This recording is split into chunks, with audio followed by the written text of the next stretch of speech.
Hey guys, welcome back to my channel. I'm Janu and I talk about all things intentional and low impact living. So today I'm going to be sharing with you 5 zero waste swaps that I regret.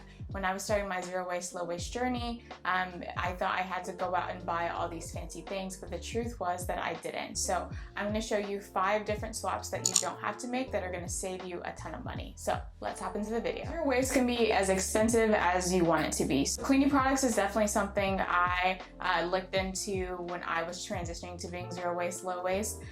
There are a lot of cleaning products out there, a lot of companies that have refills, or they have tablets that you can like shake up and it becomes a cleaning solution. Me, I just take things like rubbing alcohol, Castile soap, and water and vinegar to clean my home.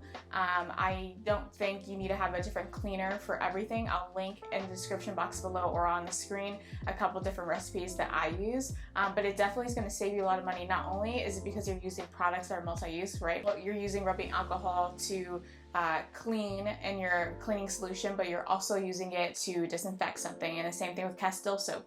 You're using it to maybe scrub your tub, and you're also using it to wash your dishes. So for me, it's less wasteful when you're using products that are multi-use. Also going to save you a ton of money because when you're buying these items in bulk and you're using it for every area of your home, you're definitely going to get your money's worth. So I definitely would opt for not getting all the fancy zero waste cleaners and just make your own. I'm definitely very guilty of the next one, and that is buying all these fancy mason jars and containers. Now I do like to use mason jars for decorative purposes. You'll see in my spices as well as how I have it displayed in the front of my kitchen. I do like the way that it looks, but you can also thrift mason jars. Maybe not right now, but in the future you can thrift mason jars. And then also a big one that I feel like people forget is that you're already bringing in glass jars into your home, like pasta or salsa or coconut oil. All these things for the most part come in glass. What you have to do is just reuse those glass jars that you already have. You can easily take off the label by boiling it in hot water, but definitely don't feel the need to go out and buy all these fancy mason jars. And you can also decorate the jars that you're bringing into your home and make them cute and fancy. I think being on Instagram, people think you have to have the perfect mason jar with the perfect straw to be zero waste, and that's definitely not true. Next thing I regret buying is reusable cutlery that's like bamboo. I don't think it's necessary. If you don't just take a fork and a knife from home and use that, and that will do just fine. I think it's just, you know, again, because of Instagram and it looks cool to have the bamboo cutlery, but it's like, do you really need it? Like, yes, the stainless steel one is probably slightly heavier, but I think you can handle having a stainless steel fork and knife in your bag. So I definitely would opt for that versus a bamboo one, because again, you don't need to spend money on something that you already have in your home just because it looks, you know, Instagram cute. So definitely save your money and just bring the fork and knife that you already have. Next item you see a lot of women talking about as well as on Instagram, and that is cotton rounds. Now, I'm not against cotton rounds, but I don't think they're necessary to remove makeup.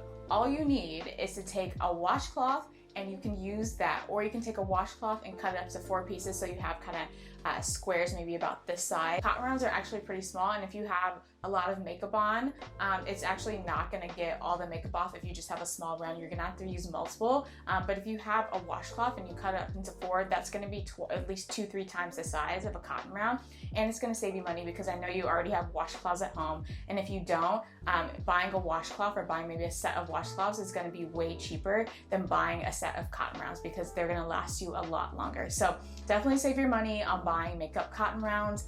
If you want to, great, but honestly, you don't need to spend money on it because I think a washcloth will work a lot better for you anyway. When I started my whole minimalist, low waste, zero waste journey, I started learning more about who made my clothes and the whole fashion industry and fast fashion.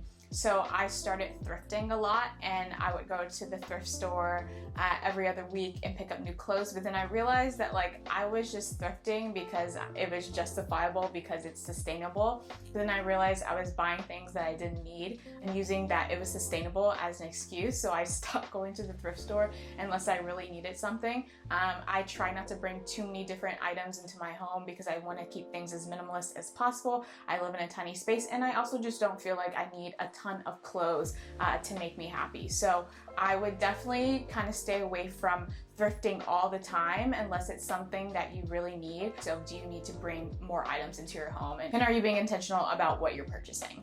With social media, it can seem that being zero waste isn't attainable and it's not affordable, but really it's just you need to stop buying all these fancy products and also look at what you already have and make sure you're reusing those things. A lot of it is about saying no, right? Saying no to the plastic bag, saying no to the plastic straw, and that will go a long way. And obviously saying no to those things are free things that you can do on a daily basis. So I hope you found these tips helpful. If you would like more, let me know.